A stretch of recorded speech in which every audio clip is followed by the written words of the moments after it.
Hello guys, episode 30 में आप सभी का वेलकम। जैसे कि लास्ट एपिसोड में देखा था हमने, एक नए इंसान की एंट्री होती है। लिंग मोक्जू खतरे में होती है और वो जिया गोजियान को अपने दिल में, जैसे जिया गोजियान ने बोला था कि 3 बार मेरा नाम लेना तो मुझे पता चल जाएगा, उसको पता चल जाता है और जिया गोजियान अपने सोल को डिवाइड करने के बाद में सीधे लिंग मोक्जू की हेल्प के लिए निकल जाता है और वहाँ जाने के बाद में लिंग मोक्जू को एक लड़की से बचा लेता है और उसको लास्ट में सजा देने वाला होता है। हेलो गाइस, आपका बहुत बहुत दिल से शुक्रिया कि आपने मेरे चैनल को सब्सक्राइब एंड लाइक किया है और जो लोग भी वीडियो देखने के लिए आए हैं प्लीज आप लोग एंजॉय करिए। अगर आपको मेरा एक्सप्लेनेशन अच्छा लगता है तो सब्सक्राइब एंड लाइक जरूर करिएगा। अब देखते हैं आगे। एपिसोड की शुरुआत में हमको दिखाते हैं जिया गोजियान अपने कानों में से ईयरबड निकालते हुए कहता है, मैं तुम्हारी बातों से सहमत नहीं क्योंकि तुम्हारा यूज किया जा रहा है और तुम इसे नहीं जानती। और ये कहने के साथ में जो उसने ईयरबड अपने कान से निकाला था उसमें अपनी स्पिरिचुअल पावर डालता है और उस लड़की से कहता है, जो जानकारी मुझे अभी प्राप्त हुई है उसे सुनो। और तभी जिया गोजियान अपनी स्पिरिचुअल पावर से जो उसकी आवाज होती बहुत ज्यादा बढ़ा देता है और तभी उसमें से आवाज आती है, किसी ने वाइज मास्टर गुंगसेन की हत्या कर दी है, जल्दी करो, सिटी के पूर्व में जाओ। इसको सुनने के बाद में वो लड़की एकदम से शॉक्ड हो जाती है कि मतलब अभी तो उसने कुछ किया ही नहीं है, तो ये कैसे हो सकता है। फिर दिखाते हैं हमको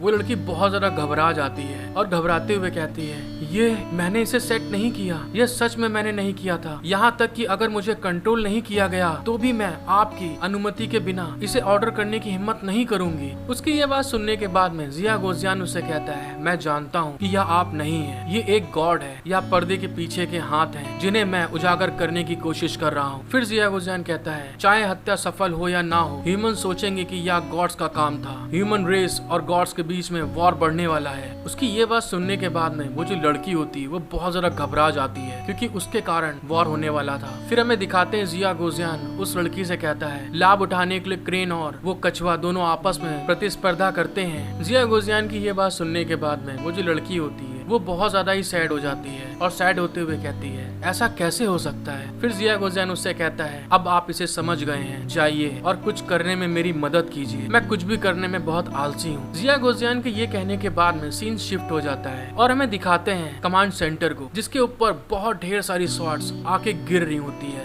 लेकिन कमांड सेंटर के ऊपर एक बैरियर लगा होता है जो कि उन स्वॉर्ड्स को उस कमांड सेंटर के ऊपर लगने नहीं दे रही होती है। तभी कोई कहता है, फिर से फ्लाइंग स्वॉर्ड्स नीचे आ रही हैं, डिप्टी कमांडर की रक्षा करो। और तभी हमें दिखाते हैं दोस्तों, उस बैरियर को पार करते हुए कुछ तलवारें नीचे की ओर आ जाती हैं और सामने हमारे डिप्टी कमांडर होते हैं जो कि वहाँ गिर गए होते हैं। और तभी वो देखते हैं कि उनके सामने ऊपर से तलवार सीधे उनकी तरफ आ रही है। फिर हमको दिखाया जाता है जैसे ही तलवार डिप्टी कमांडर के ऊपर लगने वाली होती है तभी वहाँ पे एकदम से जिया गोजियान आ जाता है और अपने एक तलवार के स्लैश से सारी तलवारों को टुकड़े टुकड़े कर देता है और डिप्टी कमांडर को बचा लेता है। फिर उसको बचाने के बाद में जिया गोजियान डिप्टी कमांडर की तरफ देखते हुए कहता है, इसमें कुछ समय लगा लेकिन इसे समझना अच्छा है। जिया गोजियान को ऐसे अपने पास आने के बाद में डिप्टी कमांडर एकदम से शॉक्ड हो जाती है और शॉक्ड होते हुए कहते हैं, जिया गोजियान यहाँ मुझे बचाने के लिए आया है। तभी जिया गोजियान को दिखाते हैं डिप्टी कमांडर की तरफ पलटते हुए कहता है, डिप्टी कमांडर, मैं आपको इस हत्या के बारे में एक मुखबिर से मिलाना चाहता हूँ। मुझे आशा है कि हम बाद में अकेले में बात कर सकते हैं। फिर हमको दिखाते हैं कि उनके पास में खूब ढेर सारे सोल्जर आ जाते हैं और डिप्टी कमांडर खड़े हो रहे होते हैं। लेकिन तभी सोल्जर कहते हैं, डिप्टी कमांडर,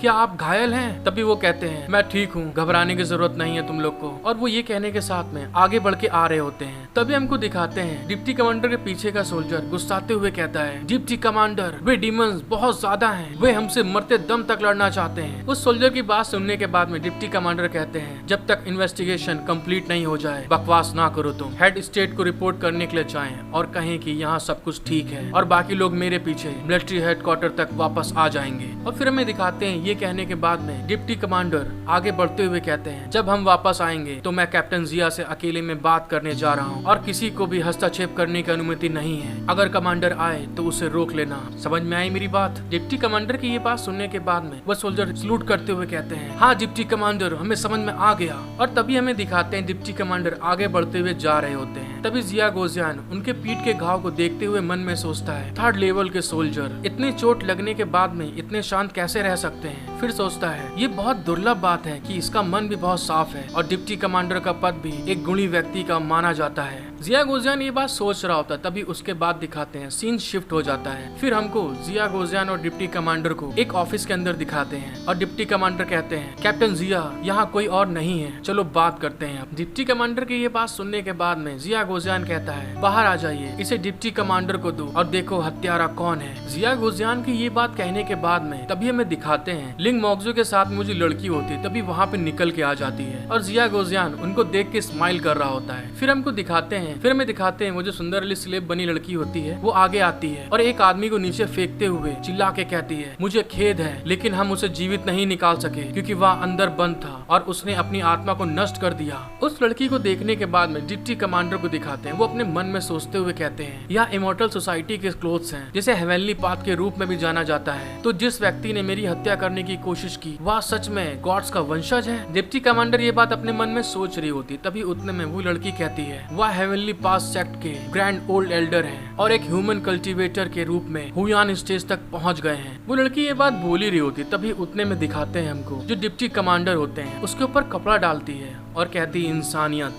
और कपड़ा डालने के बाद में अपने हाथ में जो उसके ब्रेसलेट होता है उसमें से कुछ एनर्जी बाहर निकालती है और कहती है ऐसा प्रतीत होता है कि उन्हें एक ह्यूमन जासूस बना दिया गया है, सच में वह गॉड्स के वंशज हैं। फिर हमें दिखाते हैं जैसे डिप्टी कमांडर ये चीज करती है वो जो इंसान होता है वो ट्रांसफॉर्म होके एक वुल्फ में बदल जाता है। फिर डिप्टी कमांडर कहती है गॉड फादर का दिल सचमुच बहुत गहरा होता है, मुझे नहीं पता था कि उसने इस विधि से कितने गॉड्स की योजनाएं बनाई है और एक बार पावर बढ़ जाती है तो इसे अंदर और बाहर गुजारा जा सकता है। मुझे डर है कि यह हत्या तो बस एक शुरुआत है। डिप्टी कमांडर की ये बात सुनने के बाद में वो जो लड़की जो उसे लेके आई थी वो कहती है उससे लेकिन यह सच है कि अरेंजमेंट इतनी व्यवस्थित है लेकिन यह हत्या ग्रैंड एल्डर की निजी कार्रवाई है, सच में इसका हेवनली पाथ सेट से कोई लेना देना नहीं है। उस लड़की की ये बात सुनने के बाद में डिप्टी कमांडर कहते हैं ये लड़की कौन है, आपको हेवनली पाथ के बारे में कैसे पता चला। डिप्टी कमांडर की ये बात सुनने के बाद में वो लड़की अपने ऊपर हाथ रख के बताती है बकवास करना बंद करो, मैं हेवनली पाथ की हेड हूँ, गॉड्स के 4 बीस्ट में से एक हूँ मैं, शोंग झोये। तो दोस्तों इसका नाम पता चल गया है हमको, इस सुंदर कन्या का नाम है शोंग झोये। सोंग झोये की ये बात सुनने के बाद में डिप्टी कमांडर शॉक्ड हो जाते हैं और उसे घूरने लगते हैं। तभी वो चिल्लाते हुए कहती है आप मुझे ऐसे कैसे देख रहे हैं, क्या तुम्हें मुझ पर भरोसा नहीं है। इन लोग की इस तरह की बहस में जिया गोजियान उतरते हुए कहता है सच में कोई कन्विंस करने वाली पावर है और नफरत फैलाने का संदेह है। इसके अलावा भले ही डिप्टी कमांडर इस पर विश्वास करने को तैयार हो, ह्यूमैनिटी के बाकी हाई लेवल के लोग भी इस पर विश्वास नहीं कर सकते। फिर हमको दिखाते हैं जिया गोजियान ये कहने के साथ में ही वो जो वुल्फ होता है उसके पास चला जाता है और उसके पास जाने के बाद में उसके माथे पर अपनी स्पिरिचुअल पावर डालते हुए कहता है सच में क्या हुआ था, परंतु एल्डरों को भी स्पष्ट रूप से समझाने दो। जिया गोजियान को ऐसा करते हुए देख के डिप्टी कमांडर बहुत ज्यादा शॉक्ड हो जाती है और उससे कहती है क्या आप उसकी सोल की खोज करना चाहते हैं, लेकिन आजकल किसी भी मरे हुए व्यक्ति की सोल की खोज करना असंभव है। डिप्टी कमांडर की ये बात सुनने के बाद में जिया गोजियान हंसने लगता है और हंसते हुए उसकी सोल का एक टुकड़ा अपने हाथ में लेकर अपनी एनर्जी को रिलीज करता है और कहता है पैटर्न खोलना है, सोल बिखर जाएगी लेकिन समय को कोई नहीं टाल सकता,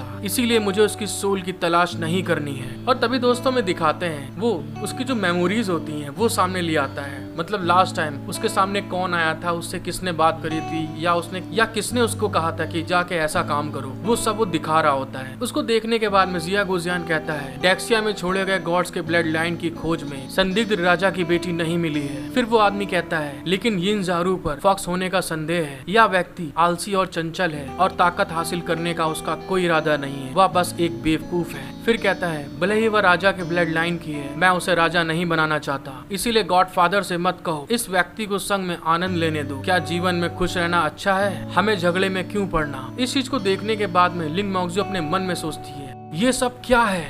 हेलो गाइस, आई होप कि आपको एपिसोड देखने में बहुत मजा आया होगा। अगर आपको एपिसोड देखने में अच्छा लगा है तो प्लीज गाइस मेरा सपोर्ट करें, लाइक सब्सक्राइब शेयर कमेंट करके बताएं मुझे कि आपको एपिसोड देखने में कैसा लगा। Thank you for watching my video, love you all.